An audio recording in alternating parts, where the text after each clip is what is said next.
Another complaint against a youth soccer coach who had previously been charged with battery. A mother says she wants to see more in-depth background checks done on volunteer coaches within that organization. As News 18's Elizabeth Rentschler reports, she might just get her wish come November. It was a letter that made her mother cry. An apology letter 6-year-old Leah Mitchell wrote to her soccer coach after an argument between her father and her coach's husband. It just broke my heart, that she thought that she had done something wrong to cause this argument. What did you think that you did wrong? I don't know. I was just taking the ball out of bounds. Leah's mother, Erica Berry, says it all went down after a Greater Lafayette Regional Soccer Association practice last week. She says her fiance approached Leah's coach to ask her a question about Leah's playing time. That's when her coach's husband, Jeremiah Adriano, approached her fiance, asking him to step away from his wife. He was yelling.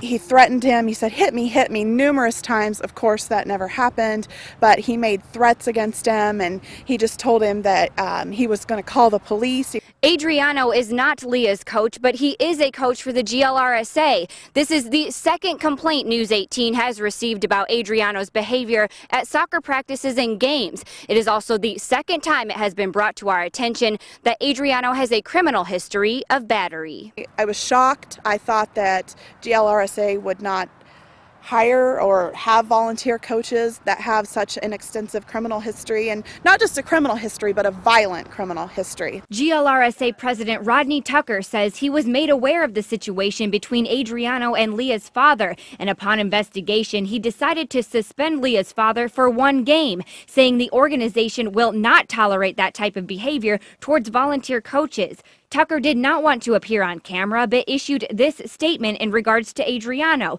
saying, quote, "If we remotely thought any kids were in danger with Jeremiah coaching, he wouldn't be coaching. That is a guarantee." Tucker also emphasizes that the organization uses the Indiana Sexual Offender Registry when conducting background checks. He says Adriano was not found on that registry, but Berry says checking the Sexual Offender Registry is not enough and says the children in the organization deserve more. I'm really glad that they look for sexual offenders, but that's not the only thing that's on the field. Obviously, we have a coach who has, a violent past. He's been convicted of battery, and he's coaching younger children. Tucker says he understands the parents' concerns and says the GLRSA is working to improve their background check policy, saying, quote, "At our upcoming planning meeting in November, we will be discussing as a board, is this enough of a background check or do we need to do more? We recognize that we might need to make some changes in our current process, but we need to first better understand what those changes might be." Elizabeth Rentschler, News 18.